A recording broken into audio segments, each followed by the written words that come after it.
Regresamos, estamos analizando la insurrección, la rebelión de las hordas trumpistas asusadas por el presidente Trump a el Capitolio, a la sede del Congreso, la Cámara de Representantes y del Senado el pasado 6 de enero. Javier, una de las consecuencias es que Facebook e Instagram le suspendieron temporalmente su cuenta al presidente Trump, pero Twitter se la suspendió definitivamente. Y Twitter era el instrumento más importante de comunicación del presidente Trump.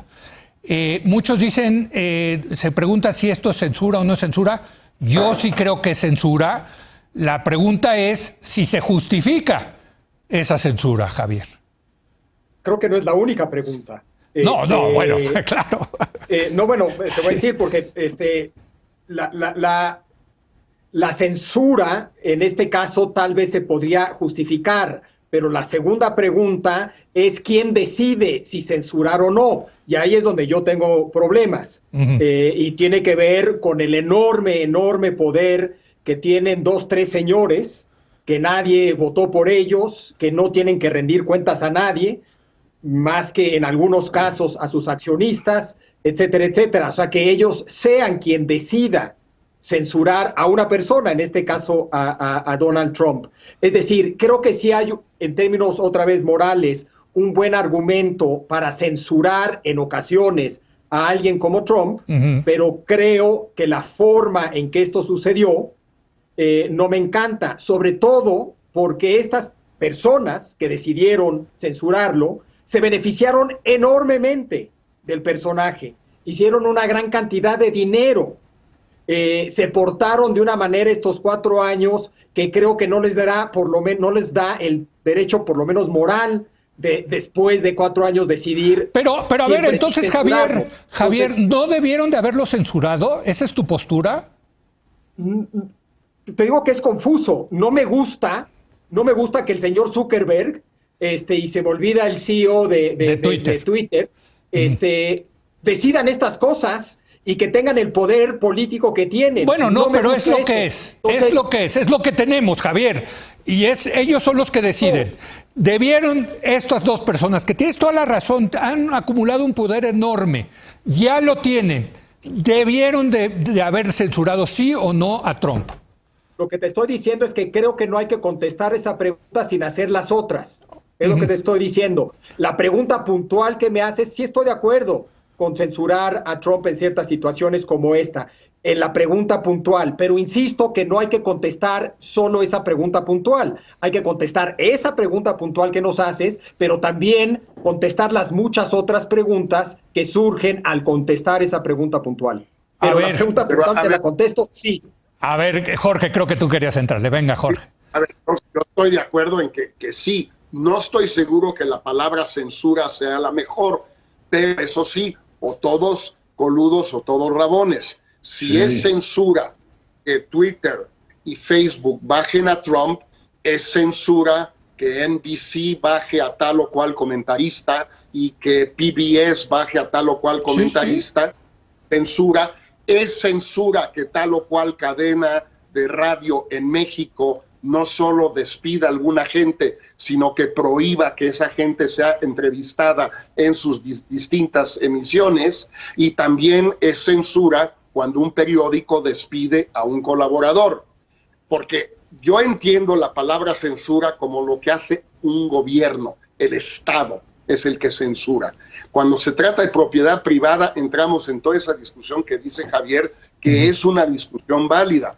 Pero si se va a aplicar una cierta regulación a las redes sociales, no estoy seguro que no deba de aplicarse también a la comunicación masiva en manos privadas. Entonces, acá hay un primer elemento que me parece importante. Un segundo elemento que yo creo que, por ejemplo, claramente el presidente López Obrador no entiende, no conoce, no entiende, no le interesa, es que en muchos países, no en Estados Unidos, existe la prohibición del discurso del odio y de la incitación a la violencia. En Estados Unidos siempre tiene prioridad la primera enmienda. que es la que permite la libertad de expresión, y nunca o prácticamente nunca han podido impedir que alguien hable. Por cierto, antier murió Neil Sheehan, el legendario corresponsal del New York Times, que hizo públicos los famosos Pentagon Papers en los años 70. Y fue un caso emblemático donde la Suprema Corte no quiso impedir la publicación por el New York Times de los documentos, a pesar de que el gobierno se lo pedía. Eso hubiera sido censura legal, pero censura al fin. En Estados Unidos no se hace, en la mayor parte de los países de Europa sí se hace. Es un debate muy interesante, porque es cierto que si tú no tienes la experiencia histórica del nazismo, del fascismo, de la colaboración de los franceses con la ocupación nazi, etcétera, pues no es tan fácil que digas vamos a prohibir el discurso del odio. Pero si la tienes, no es tan fácil decir la libertad prima sobre todo, y el que hable, el que pregone el antisemitismo no va a tener el derecho de hacerlo en Foro TV o en cualquiera de los medios en México o en la BBC. Sí, es una discusión muy importante. Pero muy importante. Un poquito más, digamos, imparciales. Lo que vale para Facebook y Twitter tiene que valer, en mi opinión, para los medios en general. Completamente de acuerdo contigo, no tengo duda al respecto. Ahora, el tema de la censura en el caso de los países europeos con el discurso de odio, al final quien decide si eso se censura o no, si no me equivoco, son los tribunales, son las cortes. Acá lo que pone sobre la mesa Javier es absolutamente cierto. Aquí son unos señores que no fueron elegidos por nadie, que son los señores que desarrollaron esa plataforma y que dicen yo no quiero que pase esto por acá, este discurso de odio. ¿Se vale o no se vale eso? Importantísimo tema para nuestros días, Héctor. Bueno, se valió porque no está legislado y porque así es como está. Y yo estoy de acuerdo que le hayan quitado a Trump el acceso a estas redes porque las usa muy bien y porque con ellas es con las que ha hecho una buena parte del daño que ha hecho. Pero tomo nota muy puntual de lo que dice Javier porque me parece muy importante. Es decir, estos señores son dueños privados de unos gigantescos espacios públicos en donde sucede una buena parte de la conversación pública y privada de la sociedad. Y no están sujetos a ninguna reglas más que a las que ellos se ponen. Si los pasáramos, estas grandes plataformas de conversación en el espacio público, porque es un espacio público al que todo el mundo tiene acceso y al que todo el mundo puede participar. Si los pasáramos por las leyes vigentes de los contenidos que no pueden ser transmitidos en un espacio público.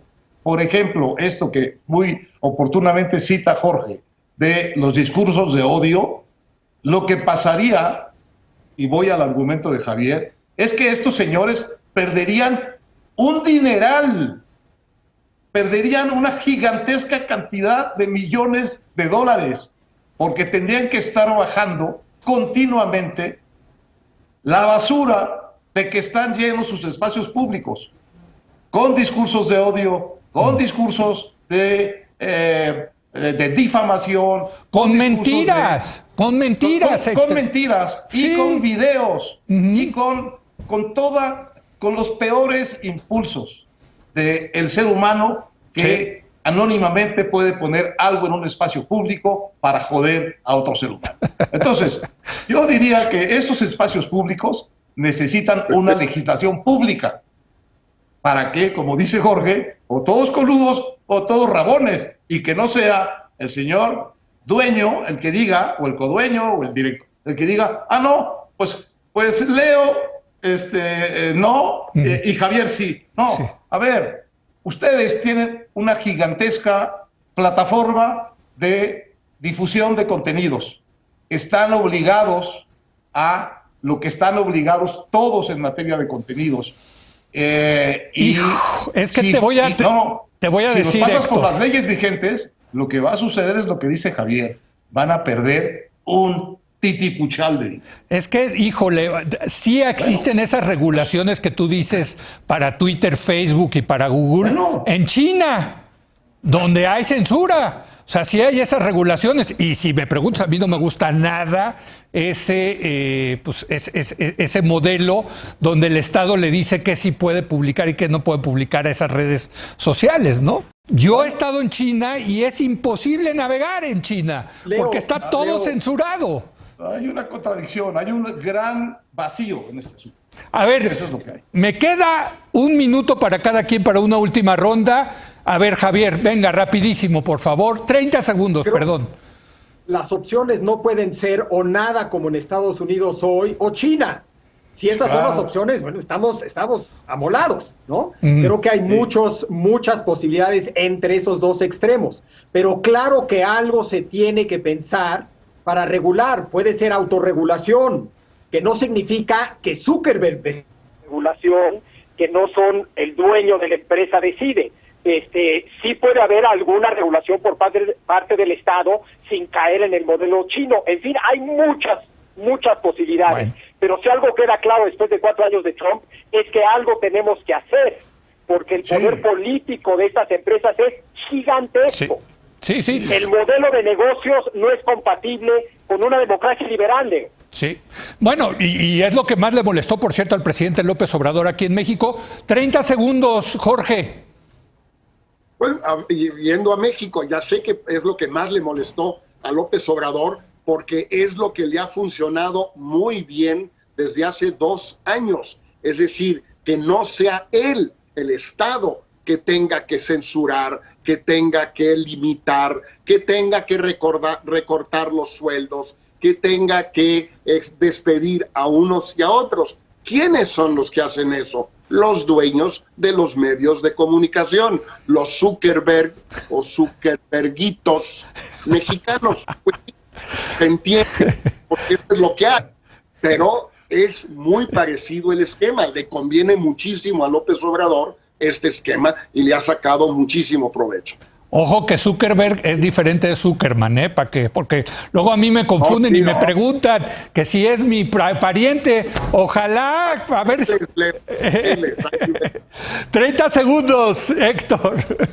Bueno, el presidente es un maestro de la estigmatización, es un maestro del discurso de descalificación y tiene en las redes sociales una gigantesca red de trolls, de gente pagada que ahora y antes, desde que era candidato, da una continua y cotidiana batalla de descalificación, de insulto y de amenazas que se parecen mucho al discurso de odio. De manera que yo creo que también ese espacio que el presidente usa con su palabra y con su sistema de redes sociales debería tener una regulación, como dice Javier. Muy bien. No es entre el todo chino y la nada gringa, no, algo sensato. Muy bien. Me despido brevemente porque ya se nos acabó el tiempo. Gracias a nuestra fantástica mesa de los lunes. Muy buenas noches. Yo les espero mañana a las 10 de la noche.